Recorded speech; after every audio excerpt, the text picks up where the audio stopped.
আমরা এখন ডিসকাস করব আইবিপিএস আরআরবি পিও তার কয়েকটা কোশ্চেন নিয়ে।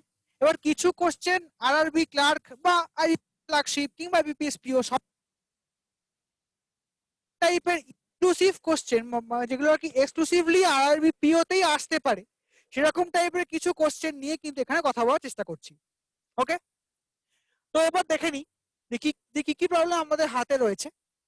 বলছে যে একটা বড় নাম্বার অফ লেন্দি ওয়ার্ড, মানে লেটার, অ্যালফাবেট, সিম্বল সব মিলিয়ে দেওয়া রয়েছে, সেখান থেকে কোশ্চেন গুলো পড়তে বলেছে। তো এটা আমার চোখের সামনে আছে, আমি আর লিখছি না নতুন করে, তো কোশ্চেন গুলোকে পড়ে সলভ করার চেষ্টা করি। বলছে which of the following is the seventh to the right of the 19th from the right end. এই রাইট অঙ্কগুলোতে আমরা মনে করব যে ট্রেনের অঙ্ক করছি, কারণ ট্রেন যখন সেম দিক থেকে আসে তখন কিন্তু বিয়োগ হয় তাদের গতিবেগ, তাকে বলা হয় আপেক্ষিক গতি। তো ট্রেন যখন বিপরীত দিক থেকে আসে একটা অ্যাড হয়। তো এখানে খেয়াল করি যে আমার ডাইরেকশনটা কোন দুখানা ডাইরেকশন কোন কোন দিক থেকে এসছে। ফার্স্ট রাইট বলা আছে, সেকেন্ডটাও রাইট বলা আছে, তাই যোগের কোনো গল্প নেই। তো যেটা বড় তার থেকে ছোটটাকে বাদ দিয়ে রাইট সাইড থেকেই ততগুলো গুনবো। এখানে কি চেয়েছে? 19th ফ্রম দি রাইট, তার থেকে 7th ফ্রম দি রাইট, মানে রাইট সাইড থেকে অ্যাকচুয়ালি কতটা? রাইট সাইড থেকে অ্যাকচুয়ালি 12th নাম্বারটা খুঁজতে চাওয়া হয়েছে। এটাই এখানে ট্রিক, যে দুটো সেম ডিরেকশন দিলে আমাকে কিন্তু মাইনাস করতে হয়। যদি বলতো যে 7th two the left of the 19th of the right, তাহলে কিন্তু 7 প্লাস 19th করে 26 আসতে হতো, তখন রাইট থেকে 26 নম্বরটা গুণে বার করতে হতো। কিন্তু এখানে যেহেতু দুটোই আমাকে রাইট দেওয়া হয়েছে, সে কারণে 19 থেকে 7টাকে বাদ দিয়ে 12 ফ্রম দি রাইট, সিম্বল হতে পারে, লেটার হতে পারে, নাম্বার হতে পারে, what ever it may be, আমার সেটা খুঁজে বের করতে হবে। ওকে, কি বলছে? Which of the following is the 7th two the right of the 19th from the right and of the above arrangement, মানে রাইট এন্ড থেকে 12 নম্বরটা খুঁজে বের করো। গুনি 12 নম্বর কোনটা আছে? 1 2 3 4 5 6 7 8 9 10 11 12, so Z is the 12th number, option C is the answer। হয়ে গেল। এবারে বলছে 4 of the following 5 are alike in a certain way based on their positions in the above arrangement and so form a group, which is the one that does not belong to the group। মানে চারটে একরকম আছে, বাকি একটা different আছে, তো কোনটা different আছে এটাকে আমাকে দেখে নিয়ে বার করতে হবে। ঠিক আছে, দেখে নি কি বলছে। বলছে ডি হ্যাশ এ, ভালো কথা। ডি থেকে হ্যাশ মানে যাচ্ছে হচ্ছে তোমার কত? আচ্ছা এখানে লিখি, এ চেয়েছে, তারপরে কি চেয়েছে? জে ডাব্লিউ ই চেয়েছে, 5 6 2 চেয়েছে, $9 বি চেয়েছে, আর এম 3 চেয়েছে। দেখে নেওয়া যাক এদের মধ্যে কেমন কেমন ডিস্টেন্স বা কি কি সম্পর্ক রয়েছে। ডি হ্যাশ এ, তাই ডি থেকে হ্যাশ কোথায় যাচ্ছে? 1 2, তাহলে এখানে ডি থেকে হ্যাশ +2 হতে পারে। এবার হ্যাশ থেকে এ কত ফিরতে হচ্ছে? 1 2 3 4 -4। ওকে, নেক্সট বলছে দেখো জে ডাব্লিউ ই, তাহলে জে থেকে ডাব্লিউ কোথায় যাচ্ছে? জে থেকে ডাব্লিউ 1 2 3, মানে এখানে হচ্ছে কি -2। এবার ডাব্লিউ থেকে ই যাচ্ছে 1 2 3 4 +4। ঠিক আছে, নেক্সট বলছে দেখো 5 6 2, 5 থেকে 6 1 2 +2। এবার 6 থেকে আবার 2 ফিরছে, মানে 1 2 3 4, তাহলে এখানে হচ্ছে -4। ঠিক আছে, এবারে আবার বলছে দেখো $9 বি, তার ডলার কোথায় আছে? ডলার থেকে 9 1 2, তাহলে এখানে হচ্ছে +2। আবার 9 থেকে বি ব্যাক করছে 1 2 3 4 -4, সেম লাইক আর এম 3, আর এখানে কোথায় আছে? হিয়ার 1 2 +2, এম থেকে 3 ব্যাক করছে 1 2 3 4 -4। তোমার সবটা সম্পর্কই +2 -4 সম্পর্কে আছে, একটা বাদে। একটা আছে -2 +4 সম্পর্ক, কোনটা? না জে টু ই, এটা হচ্ছে আমার ডিফারেন্ট ফ্রম দি আদার্স, এটাই এখানে জানতে চেয়েছিল। তাহলে পুরো লাইনটাকে পড়তে হলো, মাইনিউটলি পড়তে হলো, স্টেপ বাই স্টেপ দেখতে হলো, দেখে কিন্তু আমি এখানে খুঁজে পেলাম যে কোনটা আমার different from the others. So এখানে JWE অপশন বি হচ্ছে different from the others. Clear? এবারে বলছে হাউ মেনি, এই যে পরের দুখানা কোশ্চেন, এই কোশ্চেনে ভীষণ ভুল হয়, একটা না একটা কম বেশি হতেই পারে, কিন্তু সেটা কখন হবে না, কনসেন্ট্রেশনটা দিয়ে ঠান্ডা মাথায় সলভ করলে কিন্তু এই ভুলটা হয় না। ওকে, বলছে how many such consonants are there in the above arrangement each of which, তাহলে আগে আমাকে কনসোনেন্টটা খুঁজে বার করি, পরে অন্য কথা বলবো, আগে কনসোনেন্ট খুঁজি পরে কোশ্চেন পড়বো কি আছে। তাহলে কনসোনেন্ট কটা আছে বলছে দেখো, যে which is immediately preceded by a symbol, মানে মোদ্দা কথা হচ্ছে কনসোনেন্টের আগে একটা সিম্বল বসবে কিছু একটা, আর তারপরে বলছে ইমিডিয়েটলি ফলোড বাই লেটার, মানে কনসোনেন্টের আগে সিম্বল পরে লেটার, এইটা আমায় খুঁজে বের করতে বলা হয়েছে। দেখে নি, দেখো ওয়াই কনসোনেন্ট আগে আগে কিছু নেই, পারবো না, এটা নয়, ডি হচ্ছে কনসোনেন্ট, ডি এর আগে আছে সিম্বল, এফ হচ্ছে পরে লেটার, পেলাম। এবারে পাচ্ছি এন, আগে আর পরে ওয়ান হবে না, এম, আচ্ছা এবার আর আগে হ্যাশ পরে এন, পেয়ে গেলাম দুটো।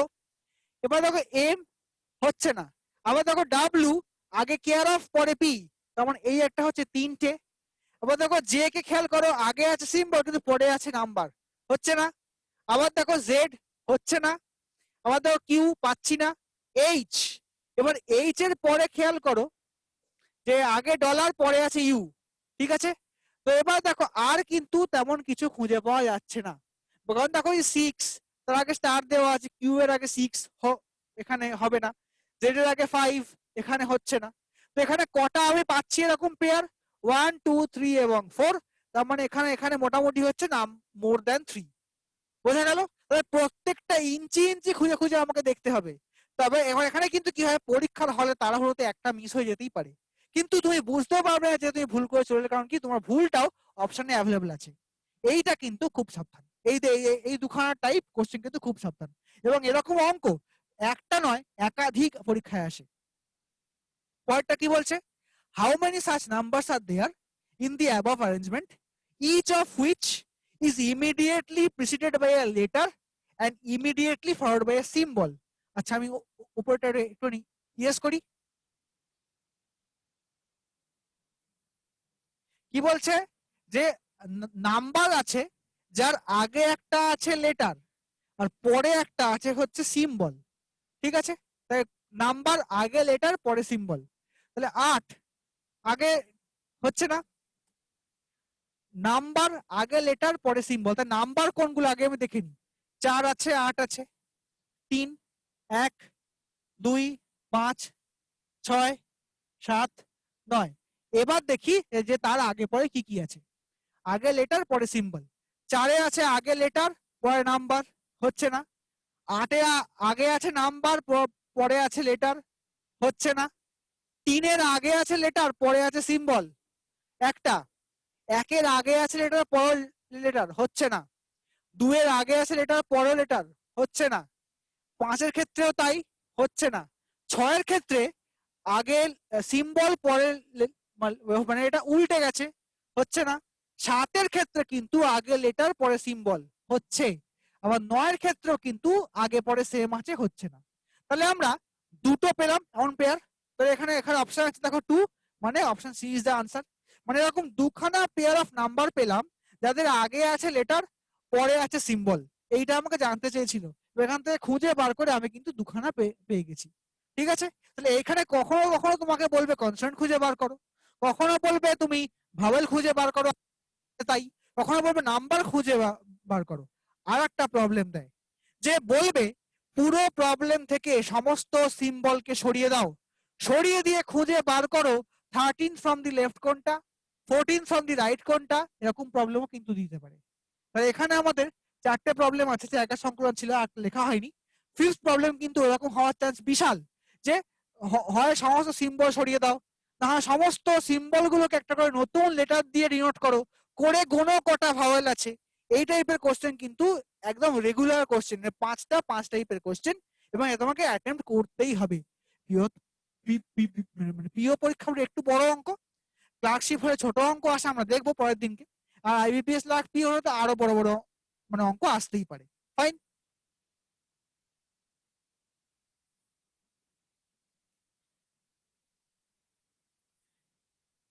এবার দেখো একটা ছোট্ট, মানে ঠিক ছোট হয়, এখানে অঙ্কের কোশ্চেনটা ভ্যারাইটি আছে আমরা দেখতে পাবো। এখানে কি বলছে আমাকে, 7 people P Q R S T W and X are sitting in a straight line facing north. ওকে, 7টা লোক আছে, 1 2 3 4 5 6 and 7, 7টা লোক আছে ফেসিং নর্থ, মানে এই পার্টটা আমার লেফট, এই পার্টটা আমার রাইট সাইড। এটুকু ক্লিয়ার? এবারে বলছে R sits at one of the extreme end of the line. আমি কি বলেছি, যে যখন আরআরবির পরীক্ষা দিতে বসবে তখন কিন্তু মাথাটাকে আইবিপিএস লার্কের বা পিওর মাথা নিয়ে বসবে না। কারণ আইবিপিএস লার্ক বা পিওতে সমস্যা হচ্ছে অঙ্কগুলোর, যে আমাকে প্রথম থেকে শেষ পর্যন্ত পড়তে হবে, হয়তো 4টে লাইন বাদ দিয়ে গিয়ে শেষ লাইনটা আমি একটা সলিউশন পাবো। কিন্তু আরআরবি অঙ্কগুলো এমন ভাবে সাজিয়ে দেওয়া থাকে যে তুমি যদি প্রথম থেকে সলভ করে যাও না পরপর, তাহলে কিন্তু আরামসে অঙ্কগুলো বেরিয়ে যায়। মানে খুব কম লাইন পাবে যেগুলোকে তোমরা স্কিপ করে পরে আসতে হয়। তাহলে আমি ধরে নিচ্ছি যেহেতু R sits extreme end of the line, আমি আর কে এখানে বসিয়ে দেখি, পরে দরকার পড়লে চেঞ্জ করে দেবো। এবার বলছে T has as many people sitting on his right as his left. তার মানে টি এমন জায়গায় বসে যার ডান দিকে যত লোক আছে দিকেও তত লোক আছে। বুঝতে পারছো এই এস টার্মটা আইবিপিএস আরআরবির কতটা পছন্দের টার্ম। যে কোনো অঙ্কে সিটিং অ্যারেঞ্জমেন্ট হতে পারে, পাজল হতে পারে, সেখানে কিন্তু যেখানে পারছে বুঝে দিচ্ছে। তো এই জায়গাটা কিন্তু মানে টি এমন জায়গায় বসছে তার আগেও যতজন, পরেও ততজন। এটা তখনই সম্ভব যখন লোক সংখ্যাটা একটা অড নাম্বারে হয়, মানে ঠিক মাঝের জোনটা হয়। তাহলে মাঝের জোন শুড বি দিস, তাহলে এদিকে ডান দিকেও 3জন বাঁ দিকেও 3জন হয়ে গেল। তাহলে এইখানটা complete. T has as many people sitting on his right as on his left. এবারে বলছে S sits third to the left of the X. তাহলে এস কোথায় বসতে পারে, এস আমার এখানে বসতে পারে, তাহলে এক্স কোথায় হবে, 1 2 3, এক্স এখানে পুট হতে পারে।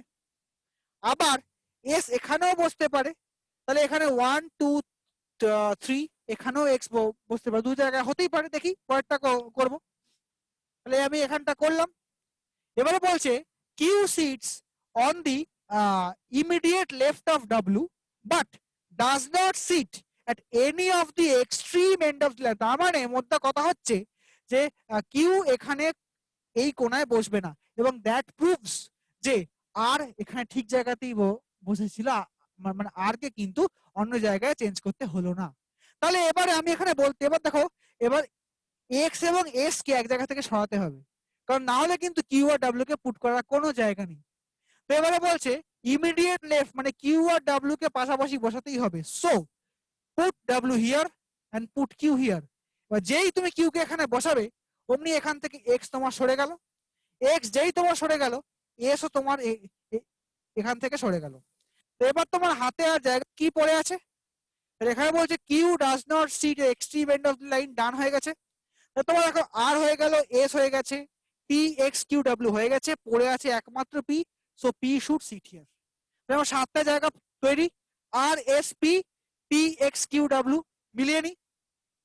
আর sits one of the extreme end, one of the extreme end, done.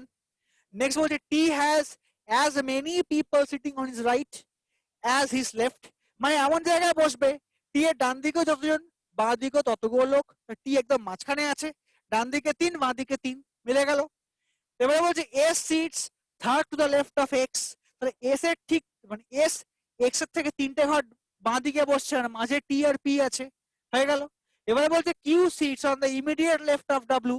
W একদম রাইট হ্যান্ডে বসো, তার ঠিক পাশে কিউ বসলো। কেন না কিউ কিন্তু কোনো সাইডে বসে না, যেহেতু বসে না তাই আমার কিউ কে এখানেই পুট করতে হলো। একটাই জায়গা ফাঁকা পড়েছিল, পি কে আমি পুট করলাম। আমার ক্লিয়ার?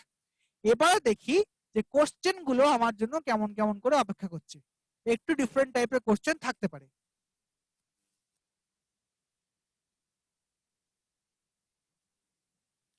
বলছি if all the people are made to sit in alphabetical order from right to left, এই প্রবলেম গুলো মানে হচ্ছে কি তুমি যা করলে তোমাকে আবার সাজিয়ে একটা একই প্রবলেম আবার আবার আঁকতে বলছে। এটা কিন্তু আইবিপিএস এর একটা অদ্ভুত ব্যাপার, মানে অন্তত আরআরবি তো মানে একটা অদ্ভুত ব্যাপার বটেই। তো এটাকে বলছে যে রাইট টু লেফট আমাকে অ্যালফাবেটিক্যালি সাজাতে হবে। সাজাই।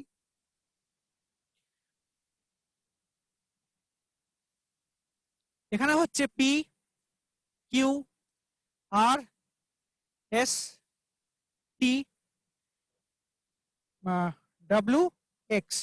এবারে বলছে আনচেঞ্জ কোনটা হবে। দেখো কিউ আর কিউ এখানে সেম জায়গায় আছে, আর কিন্তু কোনোটা সেম জায়গাতে নেই। তার মানে একমাত্র একটাই আছে কিউ, যা কিন্তু হচ্ছে আনচেঞ্জড। হলো। এবার হচ্ছে how many people sit to the right of P, এটা কিন্তু আবার পুরোটা থেকেই করতে হবে। তাহলে পি এর ডান দিকে কজন লোক বসে, 1 2 3 4, 4জন লোক বসছে option A. 4 of the 5 are alike in certain way, মানে ওই চারটে সেম টাইপ একটা ডিফারেন্ট। কি হবে এখানে বলছে দেখো যে এস এস আছে মাঝখানে, পি পিটাও মাঝখানে আছে, এক্স ও মাঝখানে আছে, কিউ ও মাঝখানে আছে, বাট ডাব্লিউ এটা কিন্তু এক্সট্রিম এন্ডে বসে। সেই রাউন্ডে ডাব্লিউ ইজ ডিফারেন্ট। এবারে বলছে who among the following R immediate নেবার অফ এস। এস এর ইমিডিয়েট নেবার কে, আর এবং পি। তাহলে ইমিডিয়েট নেবার এখানে কি, আর এবং পি, অপশন ডি।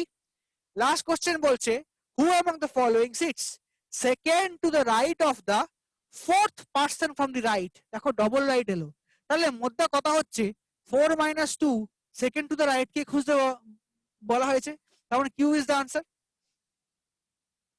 ক্লিয়ার? তার মানে দেখো যে আইবিপিএস আরআরবি পিও বলে ভাবার কিন্তু কোনো কারণ নেই, ছোট অঙ্ক থেকেও কিন্তু এতগুলো অঙ্ক হতে পারে। অঙ্কটা ছোট হতেই পারে এবং এক লাইনে দু লাইনে সলভ হয়ে গেল, কিন্তু প্রবলেম গুলো কিন্তু সাইজে বড়ই হয়। তো এবার এগুলোকে কিন্তু মানে মানে এটা মানে কখনো পিওরটা ক্লার্কে আসতে পারে, টার্গেটটা পিওতে আসতে পারে, that doesn't matter, but question প্যাটার্নটা কিন্তু একটু ডিফারেন্ট হয় ফ্রম আইবিপিএস পিও এবং ক্লার্কশিপ। তো সেই কারণে কিন্তু এটাকে বারবার করে বলা যে এই টাইপটা ভালো করে খেয়াল করো। বিভিন্ন টাইপ যা আজকে দেখানো হলো আমাদের ক্লার্কশিপের ভিডিওতেও বলো বা এখানেও ভিডিওতেও বলো, সেগুলো কিন্তু ভালো করে দেখতে হবে।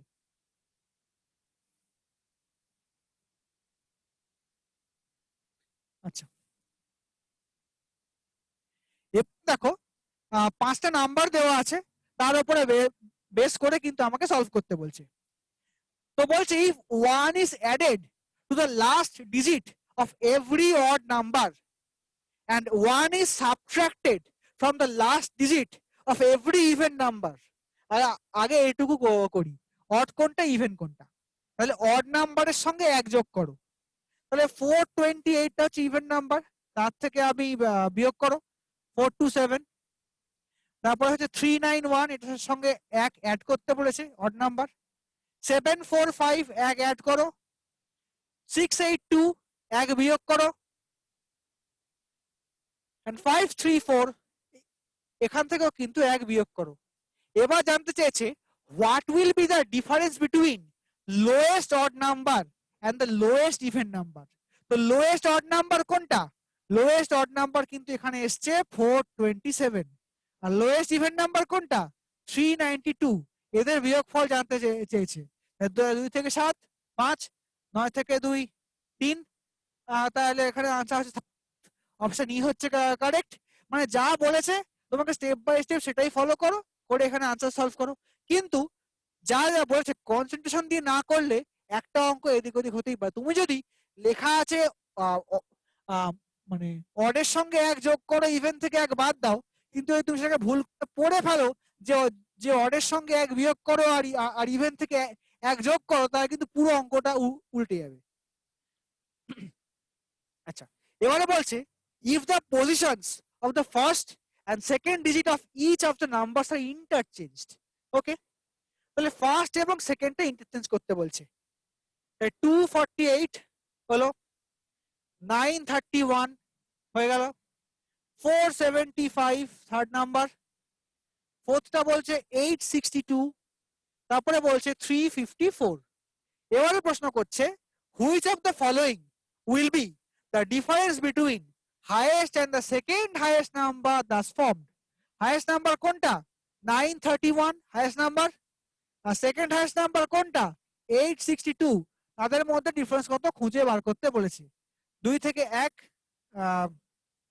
9 আর 661, so here 69, so 69 is the answer, option A. এবারে বলছে last one, 1 is subtracted from the each of the from the middle digit of the each number. Okay, তাহলে 418 381 7 3 5 6 7 2 and 5 2 4 এইটা বলেছে। then how many such numbers will be divisible by 3? এবার এক্ষেত্রে কিন্তু আমার কোশ্চেনটা রিজনিং এর নাম্বার সিস্টেমের নলেজ লাগবে। তো এখানে 3 দিয়ে ভাগ করার ফর্মুলা কি, যে নাম্বারটা অ্যাড করো, করে যদি সে 3 বা 3 এর মাল্টিপল হয় তখন সেটা আমার 3 দিয়ে ডিভিজিবল। তবে এখানে যোগ করে দেখি, মানে এই পুরো অঙ্কটাই কিন্তু খুব সোজা বাট টাইম কনজিউমিং। এইরকম অঙ্ক এখানে 3টে কোশ্চেন করা আছে, 5খানা কোশ্চেন থাকে বা 6টাও থাকতে পারে, বাট এরকম কোশ্চেন কিন্তু মাইনিউটলি করে সবকটাকে সলভ করে আসতে হবে, কারণ এই নাম্বারগুলো একটা অঙ্ক করলে 6টা অঙ্ক একবারে তোমার নেমে যাবে মানে উইদিন 5 মিনিটস। তাহলে 4 8 12 প্লাস 1 13 হয় না, 3 8 11 প্লাস 1 12 সম্ভব, 7 3 10 plus 5 15 possible, 6 7 13 plus 2 15 possible, 5 2 7 plus 4 11 possible নয়। so there are 3 different numbers which should be divisible by 3. option D is correct. ঠিক আছে,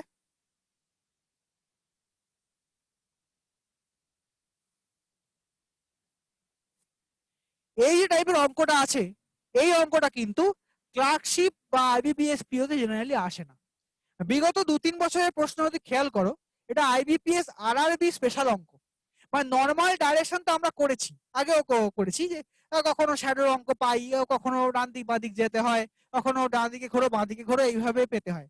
কিন্তু ছবিটাকে প্রপারলি এঁকে সেখান থেকে সলভ করার একটা প্রবলেম নতুন তৈরি হচ্ছে, এবং সেই অঙ্কগুলো কিন্তু এই আরআরবি পরীক্ষাতে মানে এতটাই সোজা অঙ্ক, একটু বড় হয়, সাজিয়ে দেখতে বড় হয়, কিন্তু এতটাই সোজা অঙ্ক অঙ্কগুলো কিন্তু মানে বিগত বছরের আরআরবি পরীক্ষাতে কিন্তু এই টাইপের বেশ কিছু অঙ্ক এসছে। তো দেখে নেওয়া যাক এই অঙ্কটা কিভাবে সলভ করব আমরা।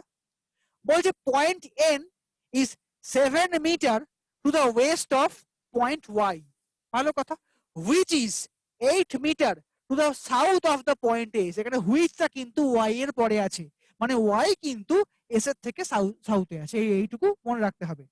তাহলে আমরা ছবিটাকে এখানে ড্র করার চেষ্টা করি। আমরা মনে করছি ওয়াইটা এখানে আছে, তার থেকে 7 মিটার ওয়েস্টে আছে কে পয়েন্ট এন, এবং এস এখানে রয়েছে, তার থেকে 8 মিটার সাউথে আছে কে পয়েন্ট এস, মানে পয়েন্ট ওয়াই। আমার এই পার্টটা কমপ্লিট। এবারে বলছে point N is 15 metre to the north of W, তাহলে 15 মিটার টু দ্য নর্থ, এখানটায় ডাব্লিউ হলো 15 মিটার। আবার বলছে and 10 metre to the west of point C, এখানে এন্ড বলতে কিন্তু পয়েন্ট এন কেই বলা হয়েছে, কারণ হুইচটা কিন্তু নেই, যেহেতু নেই তাই প্রথমে যে আছে তাকেই বলা হলো। তাহলে মজা কি, যে সি পয়েন্টটা ওয়াই এর থেকে 3 মিটার দূরে হবে, তবেই তো গিয়ে সি এর থেকে এন 10 মিটার হতে পারে, আদারওয়াইজ সম্ভব নয়। কারণ দেখো বলছে সি থেকে 10 মিটার ওয়েস্টে আছে, অথচ পয়েন্ট এন কিন্তু ওয়াই এর থেকে অলরেডি 7 মিটার ওয়েস্টেই ছিল। তাহলে ওয়াই থেকে সি যদি 3 মিটার হয়, তবে সি থেকে এন গিয়ে আমার 10 মিটার হবে। আমি যদি এক্সট্রা করে আবার 10 আঁকি, আমার অঙ্ক কিন্তু ভুল হয়ে যাবে, কারণ সি থেকে এনটা হচ্ছে 10 মিটার, বাট যদি ওয়াই থেকে সিটাকে আমি 10 এঁকে ফেলি, তাহলে কিন্তু ডিফারেন্সটা আবার সি থেকে এন 17 মিটার হয়ে যাচ্ছে, এইটা কিন্তু করা যাবে না। তাহলে এবার বলছে point A is 12 metre to the north of point K, which is 20 metre to the point to the east of point W. তাহলে 20 মিটার, ধরে নিচ্ছি 20 মিটার এইটা, তাহলে এইটা হচ্ছে পয়েন্ট কে। এবারে বলছে যে point A is 12 metre to the north of point K, তাহলে পয়েন্ট এটা এরকম জায়গায় শেষ হবে, কারণ কি পয়েন্ট যেহেতু এটা ছিল 12, 15 আর এদিকে এই পার্টটা 12। আচ্ছা, এটা আমি একটু ছোট করি তাহলে আমার বুঝতে সুবিধা হবে।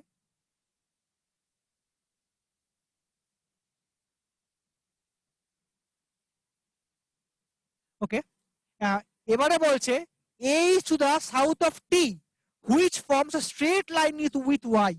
তো টি এখানে ওয়াই এর সঙ্গে স্ট্রেট লাইন ক্রিয়েট করছে এবং এবং এইখানে রয়েছে। এই হচ্ছে আমার কমপ্লিট ছবিটা।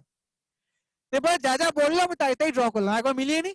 বলছে point N is 7 metre to the west of point Y. তাহলে ওয়াই এর থেকে 7 মিটার পয়েন্ট এন পেয়ে গেলাম। তারপরে তারপরে আমি এখানে পাচ্ছি কি, যে which is 8 metre to to south of point S, মানে ওয়াইটা এস এর থেকে 8 মিটার দূরে আছে, মানে সাউথে আছে। তারপরে বললো point N is 15 metre to the north of point W, মানে এন যেখানে আছে ডাব্লিউ তার থেকে 15 মিটার সাউথে আছে, পেয়ে গেলাম। এবার and 10 metre to the west of point C. এইটা একটা ছোট্ট ট্রিক ছিল অঙ্কটার, যে সি থেকে এন হচ্ছে 10 মিটার, মানে সি থেকে ওয়াই কত, 3 মিটার। ডান। এবারে বলছে point A is 12 metre to the north of point K which is 20 metre to the east of point W. তো ডাব্লিউ থেকে কে হচ্ছে 20 মিটার এবং সেই কে থেকে এ হচ্ছে 12 মিটার নর্থ। ডান। এবারে বললো A is the south of T which forms a straight line with Y. তাহলে এ টি এর থেকে সাউথে আছে, কতটা সাউথ বলা নেই, এবং টি আর ওয়াই একটা স্ট্রেট লাইন ফর্ম করে। ক্লিয়ার? তাহলে আমার ছবিটা পুরো পরিষ্কার। এবারে প্রশ্ন করছে n is at what distance and in which direction with respect to k। তাহলে k এর রেসপেক্টে n কোন দিকে আছে এবং কত কত দূরে আছে। দেখো n এবং k একটা ডায়াগোনাল ফলো করে আছে, প্রথম কথা। এবার এটা দেখো, এটা একটা রাইট অ্যাঙ্গেল ট্রায়াঙ্গেল তৈরি হয়েছে। তাহলে n এবং k এর মধ্যে ডিসটেন্সটা আমরা এখানে বলতেই পারি যে 15 স্কোয়ার প্লাস 20 স্কোয়ার, মানে যেটা হচ্ছে পিথাগোরাস থিওরেম, যোগ করলে আমরা এখানে পাই হচ্ছে 225 আর 400, মানে 625 এর রুট ওভার, মানে 25 মিটার। তার মানে কে সাপেক্ষে n 25 মিটার নর্থ ওয়েস্টে আছে, আমরা এটা বলতে পারি 25 মিটার নর্থ ওয়েস্টে আছে। ডান। নেক্সট বলছে যে S is in which direction with respect to T. তাহলে এস টি এর রেসপেক্টে কোন দিকে আছে, টি এর রেসপেক্টে এস ও কিন্তু আছে হচ্ছে সেই নর্থ ওয়েস্টেই আছে, অপশন বি। এবারে বলছে which of the given combination of points form a rectangle. এখানে খেয়াল করে দেখো এন ডাব্লিউ কে টি, এটা কিন্তু একটা রেক্টেঙ্গেল ফর্ম করেছে। তাহলে এন ডাব্লিউ কে টি কোথায় আছে, এই দেখো খেয়াল করো এন টি কে ডাব্লিউ, আমরা আমরা এভাবে বলতে পারতাম এন টি কে ডাব্লিউ। তো এইটা হচ্ছে একটা রেক্টেঙ্গেল আমার ফর্ম করেছে। তাহলে এই ছবিটা আমাকে আঁকতে হলো প্রত্যেকটা বুঝে বুঝে বুঝে বুঝে দেখে দেখে। এটাই হচ্ছে এই অঙ্কটা ট্রিক, মানে এখানে অঙ্কটা কিচ্ছু নেই, যা যা বললো দেখে দেখে সলভ করা। কিন্তু একটা এদিক ওদিক ভুল হয়ে গেলে আমার কিন্তু গুনতে ভুল হতে পারে, বা সাউথ নর্থ গন্ডগোল হলেও হতে পারে। এই জাতীয় অঙ্কগুলো কিন্তু আইবিপিএস আরআরবি পিওতে মাঝে মধ্যে বিগত বছরে দেখা গিয়েছে, এবং এই টাইপের অঙ্ক একজোড়ে প্র্যাকটিস করে রাখলে কিন্তু ক্ষতির সম্ভাবনা কম।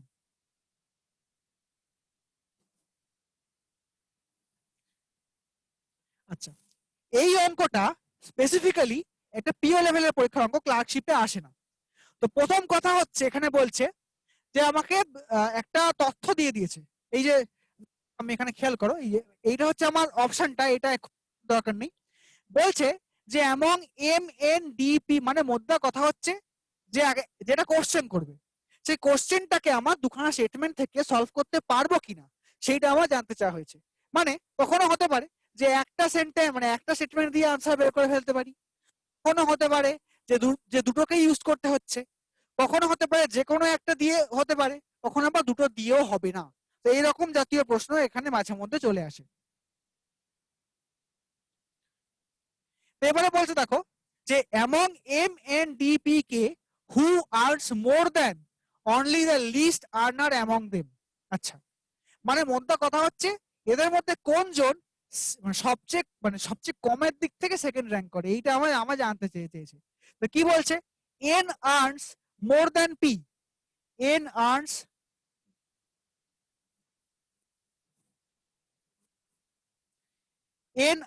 More than P and M. N earns more than M2 but less than only D. Less than only D. ঠিক আছে? আবার বলছে M earns more than P, who earns more than K. তাহলে M earns more than P, who earns more than K. তাহলে আমি এটাকে এইভাবে সাজাতেই তো পারি। তার মানে আমার মানে স্টেটমেন্ট 1 স্টেটমেন্ট 2 দুখানে দরকার পড়লো, আদারওয়াইজ কিন্তু আমি জানতে পারতাম না যে এখানে জানতে চেয়েছে যে who earns more than only the least earner among them, মানে যে সবচেয়ে কম রোজগার করে তার থেকে জাস্ট বেশি রোজগারটা কার, এ মানে মোদ্দা কথা সেকেন্ড লিস্ট বা সেকেন্ড লোয়েস্ট রোজগার কার। তো এখানে পি হচ্ছে সেকেন্ড লোয়েস্ট রোজগার, এটা আমি জানতে পারতাম না যদি না আমি স্টেটমেন্ট 1 আর স্টেটমেন্ট 2 কে একসঙ্গে কম্বাইন করতাম। তার মানে এখানে both of the statements are necessary to find out the answer. তাহলে এখানে অপশন ইটাকে আমি কারেক্ট বলতেই পারি। কোশ্চেন নাম্বার 6 এর ক্ষেত্রে অপশন ইটা হচ্ছে আমার আনসার। এই দেখো the data in 1 and 2 together are necessary to answer the question. Clear? এবারে বলছে যে who among the following P, Q, R, S and T is the lightest. এবার দেখি যে কে লাইটেস্ট, এখানে প্রুফ হচ্ছে কিনা। বলছে R is heavier than Q and T, মানে R is heavier than T2 but lighter than S. আচ্ছা, but lighter than S হয়ে গেল। এবার বলছে S is not the heaviest, কিন্তু অন্য কোন তথ্য দেওয়া নেই। মানে এবার তার আগে যে পি হেভিয়েস্ট কিনা বা পি লাইটেস্ট কিনা এই কথা কিন্তু কোথাও বলে দেওয়া নেই। তো আমাকে এখানে কি জানতে চেয়েছে যে হু among the following is lightest. এবার যদি এখানে নট দি হেভিয়েস্ট হয় তাহলে এখানে পি কে আমি হেভিয়েস্ট বলতেই পারি, ফাইন। কিন্তু লাইটেস্টটা কে, এখানে কিউ বড় হবে না টি বড় হবে এই কথা তো কোথাও বলা নেই, যে আগের অঙ্কে বলে দেওয়া ছিল। তাহলে শুধু অপশন 1 থেকেও বার করতে পারছি না, শুধু অপশন 2 থেকেও বার করতে পারছি না, কম্বাইন করেও বার করতে পারলাম না। যদি প্রশ্ন করতো হু ইজ দ্য হাইয়েস্ট তাহলে কিন্তু বার করতে পারতাম যে পি ইজ দ্য হাইয়েস্ট হয়তো। কিন্তু যেহেতু লাইটেস্ট প্রশ্ন করেছে সেই কারণে কিন্তু এখানে বলতেই পারি যে option D is the answer. মানে the if the data in statement 1 and 2 together are not sufficient to answer the question, মানে দুটোকে মিলিয়েও কিন্তু আনসার বের করতে পারলাম না। এইটা হচ্ছে আমার এই টাইপের অঙ্ক। এবং এগুলো কিন্তু কোশ্চেন পড়েই সলভ হয়, এর জন্য কিন্তু হাতি ঘোড়া গাদা গোষ্ঠীর বই পড়ার দরকার নেই। ক্লিয়ার?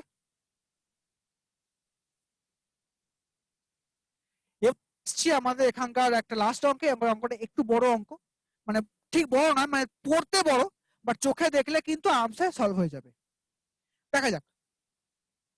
বলছে 7 কনফারেন্স অন মার্কেটিং ইত্যাদি ইত্যাদি ইত্যাদি schedule to be held in the city, 7খানা সিটি দেওয়া আছে এবং তারপরে হচ্ছে মানে ওই 7টা দিন দেওয়া আছে থেকে সানডে। তাহলে আমার এখানে প্যারামিটার কোন কোনগুলো আছে, প্রথম কথা আগে দিনটা দিয়ে দেখি। থার্সডে, এখানে ফ্রাইডে, তারপর স্যাটারডে, তারপরে সানডে হয়ে গেল। তারপর আছে কোনটা কনফারেন্সের সাবজেক্ট এবং রয়েছে কোনটা সিটি। ঠিক আছে, তাহলে আমি ফার্স্ট শুরু করি। বলছে conference on hospitality was held in Hyderabad on Friday. তাহলে এটাই পেয়ে গেলাম। তাহলে conference on hospitality was in Hyderabad on Friday, এই পার্টটা আমার complete. Only one conference held between hospitality and finance. এবারে এখানে হসপিটালিটি এন্ড ফিনান্সের মাঝে দেখো ওপর দিকে যাওয়াই যায়, কিন্তু নিচের দিকে একটা ইজি অপশন খালি পড়ে আছে।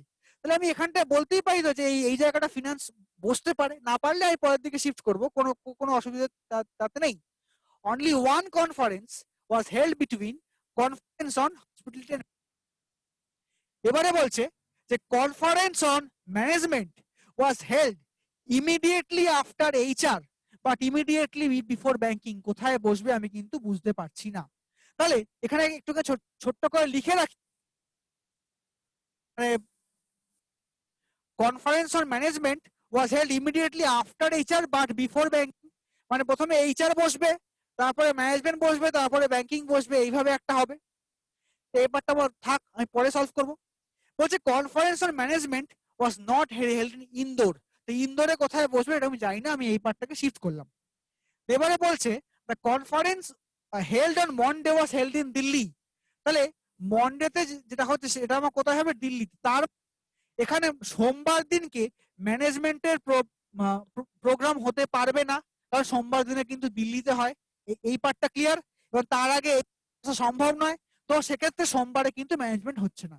এইটুকু আমি এখান থেকে পেলাম যে the conference held on Monday was held in Delhi. ডান।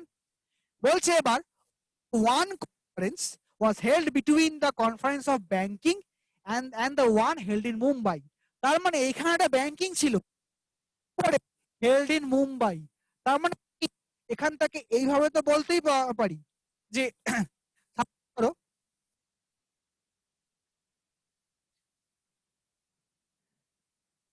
হ্যাঁ, তো only one conference was held in the before banking and conference held in Mumbai. আচ্ছা, এবার তারপর বলছে conference on HR not held in Mumbai. এই যে HR-টা প্রথমেই থাকছে, যে কিন্তু মুম্বাইতে বসবে না। তার মানে যদি আমি আজকে এখানে এবার বলতেই পারি যে HR-কে আমি এবার এখানে বসে পুট করি, তাহলে HR এর ঠিক পরেরটা, তারপরটা হবে ব্যাংকিং। এবার তারপরে একটা গ্যাপ দিয়ে তারপরে কোনটা হবে, তারপরে যা হবে সেটা মুম্বাইতে হচ্ছে। তার মানে এই পার্টটা আমি এখান থেকে পেয়ে গেলাম, মানে আমার এই জায়গাটা কমপ্লিট হলো। যে এখানে বলছে conference on management was held immediately after HR, management after HR, immediately before banking, immediately before banking. তারপরে বলছে only one conference was held between conference on banking and the conference held in Mumbai. ঠিক আছে, তার মানে এখানে banking আর মুম্বাইয়ের মাঝে একজন থাকলো। এবারে বলছে যে conference in Pune was held immediately before the conference in Indore. তাহলে পুনে এবং ইন্দোরের মাঝে ঠিক একটা লোক বসবে। এবার এই জায়গায় দাঁড়িয়ে এখানে দেখো, খেয়াল করো, বলছে ম্যানেজমেন্টটা ইন্দোরে হয় না। তার মানে আমি তাই যেহেতু ম্যানেজমেন্টটা ইন্দোরে হয় না, তাহলে আমি এখান থেকে পুনে লিখতেই পারি, ব্যাংকিং কে ইন্দোরে পুট করলাম। তার মানে আমার এই পার্টটা ডান হচ্ছে conference in Pune was held immediately before the conference in Indore. এবারে বলছে conference on real estate was not held on Monday. তাই মন্ডে আর স্যাটারডে একমাত্র খালি পড়ে আছে। সো মন্ডেতে যখন হচ্ছে না, রিয়েল এস্টেটটা একমাত্র এইখানে হবে। তাহলে মন্ডেতে একটাই খালি পড়ে আছে, কি ছিল সেটা মার্কেটিং। দেখো বাকি সব হয়ে গেছে, HR done, management done, banking done, hospitality হয়ে গেছে, এখানে হচ্ছে রিয়েল এস্টেট ডান এবং finance done. So marketing is left. মার্কেটিংটা আমার এখানে হচ্ছে আচ্ছা, এবারে তাহলে হলো conference on real estate was not held on Monday and conference in Chennai was not held after the conference in Mumbai. তার মানে এই চারটা বসবে চেন্নাইতে, কারণ মুম্বাইয়ের পরে চেন্নাই বসছে না। তাহলে আমার একটাই জায়গায় এখানে আমার খালি পড়ে আছে, দ্যাট ইজ ভোপাল। সো আমি ওকে মিলিয়ে ফেলি যে Monday marketing Delhi, Tuesday HR Chennai, Wednesday management Pune, Thursday banking Indore, Friday hospitality Hyderabad, and Saturday real estate Mumbai, Sunday finance Bhopal। এই টেবিলটা আমার এখানে কমপ্লিট হলো। এবার যেহেতু এটা কেন বড় অঙ্ক, যেহেতু এটা একটুখানি পিও লেভেলের প্রবলেম, তো পিও লেভেলের প্রবলেমে একটু বড় বড় অঙ্ক আসে, কিন্তু টাইম কনজিউমিং। সলভ করতে পারলে 5টা ইমিডিয়েট আনসার কিন্তু চোখে পাওয়া যায়। এখানে একবার যে ঠিক কোন 5টা অঙ্ক আমরা পাচ্ছি এখানে।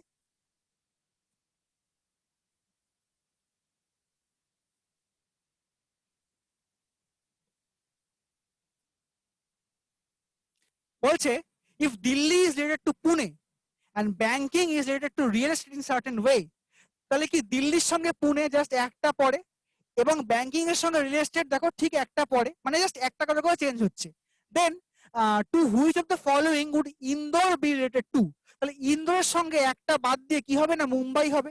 দেখো দিল্লির সঙ্গে পুনে জাস্ট একটা বাদ দিয়ে, তারপর আবার কি বলছে ব্যাংকিং এর সঙ্গে রিয়েল এস্টেট জাস্ট একটা বাদ দিয়ে, তো তারপরে ইন্দোরের সঙ্গে কার সম্পর্ক হবে, ইন্দোরের সঙ্গে একটা বাদ দিলে মুম্বাইটা আসে। So Mumbai is the right answer.